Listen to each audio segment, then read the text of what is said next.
पाप ठहर नहीं सकता।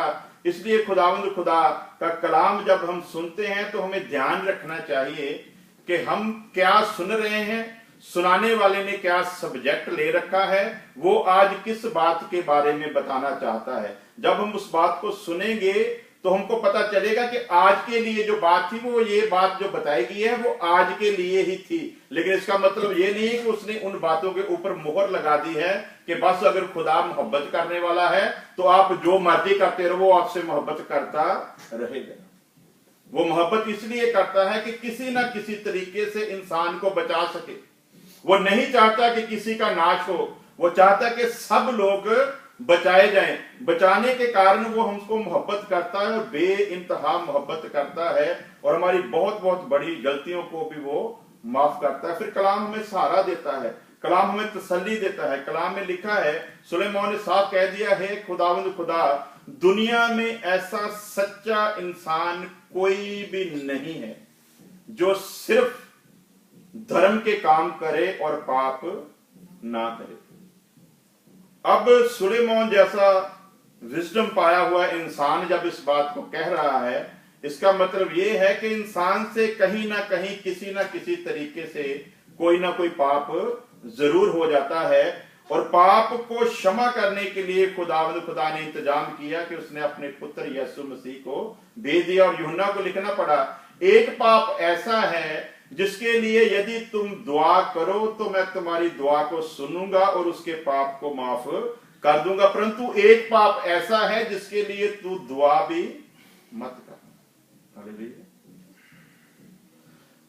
सुनना क्यों जरूरी है, हम सुनने के ऊपर ही क्यों टिके हुए हैं? इसका कारण सिर्फ यही है कि आज सुनने और सुनाने पर ही सारी जो आज बवाल मचा हुआ है, जो लोगों में खलबली बची हुई है, जो लोग एक दूसरे के खिलाफ चल रहे हैं, खादम खादम के साथ क्यों नहीं खड़ा होना चाहता, क्यों साथ मिलकर सेवकाई नहीं हो रही, क्यों हम एक दूसरे की सेवकाई में सपोर्ट नहीं करना चाहते, क्यों हम कलीसिया में सपोर्ट नहीं करना चाहते, क्यों हम एक जगह रहकर ही बढ़ना क्यों नहीं चाहते? उसकी वजह यही है कि सुनने और सुनाने में फर्क आ जाता है। हालेलुया।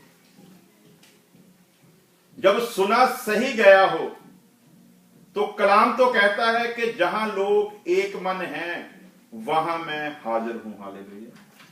अब हम चर्च में होते हैं लेकिन एक मन नहीं होते, तो फिर खुदा का दास तो कह रहा है कि खुदावंद खुदा वायदे के मुताबिक आज हमारे दरमियान है, हमारे बीच है। खुदा का तो दास कह रहा है कि वो जानता है। अब कलीसिया एक मन होकर बैठी है या नहीं बैठी है, इस बात के ऊपर निर्भर है, और कब आत्मा रूह कब काम करेगा, जब हम एक मन होंगे। खुदावंद खुदा एक मन के ऊपर उसने यहां तक कह दिया कि जब लोगों ने बाबुल का बुर्ज बनाना शुरू किया तो लिखा, खुदावंद खुदा ने देखा तो वहां पर बहुत खास बात लिखी गई कि ये लोग एक हैं और इनकी जो इच्छा है वो भी एक है। अब इनके मन में जो कुछ भी आएगा उसको वो कर डालेंगे। खुदावंद खुदा की ओर से ये बात कहना कोई छोटी बात नहीं है। क्यों कहा खुदावंद खुदा ने? क्योंकि खुदा ने जब आदम को बनाया, हम देखते हैं कि हम उसे इस तरीके से बनाएं ताकि वो हमारी तरह हर चीज के ऊपर राज कर सके। हालेलुया। हर चीज के ऊपर राज कर सके, अधिकार दे दिया गया। तो मैं एक दिन विचार कर रहा था कि एक जो बलद है, जो एक बैल है, अगर वो गुस्से में आ जाए, अगर वो पागल हो जाए, तो मेरे ख्याल से 10-20 आदमियों से उसको कवर करना जो है वो मुश्किल हो जाता है। लेकिन एक आदमी हजार बैल को अपने आगे लिए जाता है। इसका मतलब उसने अधिकार तो दे दिया है, तो अधिकार जब उसने दिया तो सारा अधिकार अब जो जिसे वो दे देता है उसे वापस नहीं लेता। शैतान को जो पावर दी गई उसे खुदावंद खुदा ने वापस नहीं ली, उसके लिए एक समय जरूर ठहरा दिया है। जो हमको उसने पावर दी है वो हमसे वापस नहीं ली, उसको हम इस्तेमाल करते हैं। और खुदावंद खुदा ने जो कह दिया वो अटल है। और वहां पर लिखा है कि जब खुदावंद खुदा ने देखा कि ये लोग एक मन है, इनकी भाषा एक है, इनकी बोली एक है। आज हम लोग एक तो होते हैं लेकिन हमारी भाषा जो है वो एक नहीं होती। आज कलीसिया क्यों बर्बाद हो रही है? हमारी भाषा एक नहीं है, हमारी बोली एक नहीं है। जितने लोग होते हैं चर्च में, उन सब की अपनी अपनी बोली, अपनी अपनी भाषा होती। अपने अपनी बोली का मतलब ये हमारी लैंग्वेज हम बोलते हैं, कोई उर्दू बोल रहा है, कोई हिंदू बोलता है, यूनिटी नहीं है, वो एक मन नहीं है, उनका विचार एक नहीं है। इसीलिए जो कलीसिया की तरक्की होनी चाहिए, यीशु का जो बदन बढ़ना चाहिए, वो इसीलिए नहीं बढ़ रहा क्योंकि हम लोग एक मन नहीं है। जितनी देर हम लोग एक मन नहीं है उतनी देर खुदा का रूह हमें कभी भी काम नहीं करता। एक मन होना जरूरी है। हमने सुन तो लिया है लेकिन हम एक मन है नहीं।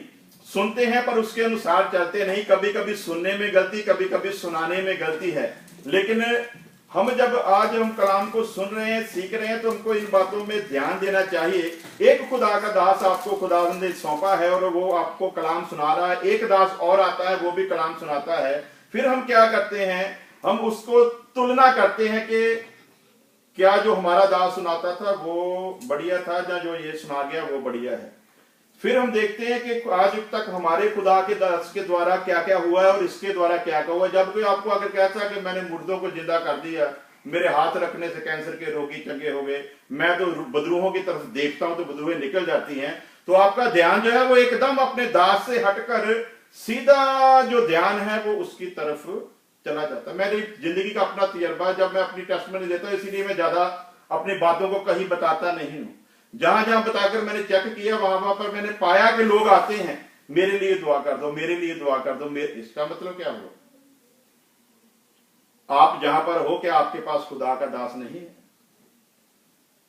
सुना क्या गया है, सुनाया क्या गया है? यीशु मसीह ने अपने दासों को नकारा नहीं, अधिकार देकर चला गया, अधिकार देकर अपने होते हुए भी भेजा, और जो अधिकार उनको दिया वो अधिकार उन्होंने इस्तेमाल किया और उस अधिकार के अनुसार काम हुआ। प्रभु यीशु मसीह ने कहा कि जो कुछ तुम जमीन पर बांध दोगे वो आकाश पर बांधा जाएगा। उसने तो कह दिया है। लेकिन हम खुदा के दासों को क्यों बदलते हैं? हम चर्च बदल देते हैं, खुदा के दास बदल देते हैं, कलीसिया को बदल देते हैं, एक दूसरे से बदल जाते हैं। वजह क्या है? जो बदलता है उसका कारण सिर्फ एक ही है, जो मैंने पाया है, इंसान अपने आप को नहीं बदलता। जितनी देर हम अपने आप को नहीं बदलते, आप लाखों दासों को बदल दो, आपकी जिंदगी कभी भी बदले। हमें अपने आप को बदलना पड़ेगा। जब हम अपने आप को बदलेंगे तब खुदा का रूह जो है वो हमें काम करेगा। जब हम अपने आप को बदलेंगे तब उसकी महिमा हम पर प्रकट होगी। जब हम अपने आप को बदलेंगे तब उसका जलाल हम पर जाहिर होगा।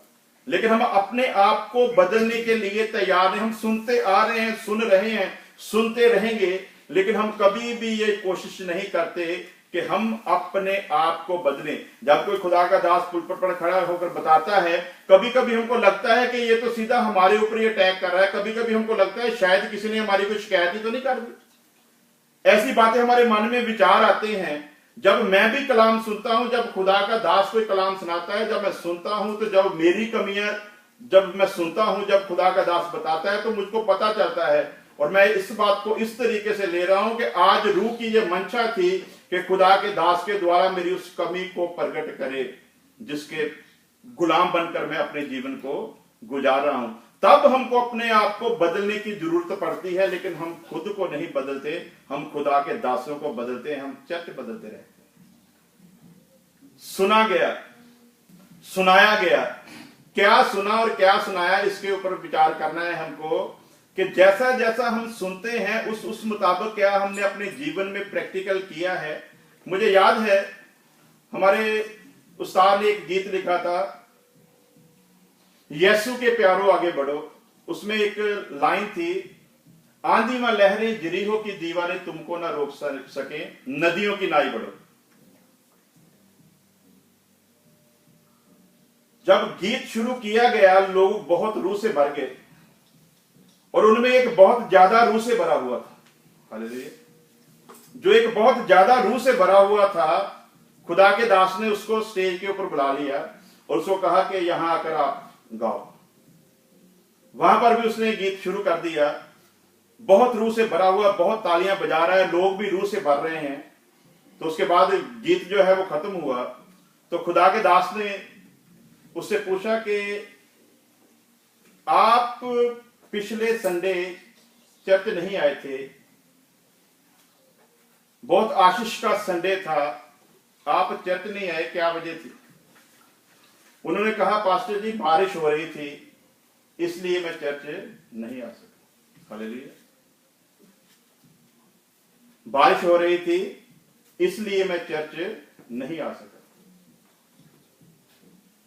गीत क्या गाया जा रहा है? आंधी में लहरें, जरीहो की दीवारें तुमको न रोक सके। हालेलुया। शब्द जब हम बोलते हैं तो शब्द के ऊपर गौर करना चाहिए कि हमारी मूवमेंट क्या है, हम क्या कर रहे हैं और क्या कह रहे हैं। जब हम इन बातों को अपने जीवन में लेते हैं, गीत तो गा रहे हैं कि ना तो कोई तूफान हमको रोक सकता है, ना यरीहो की दीवार हमको रोक सकती है, और पिछले संडे हमको बारिश ने रोक लिया।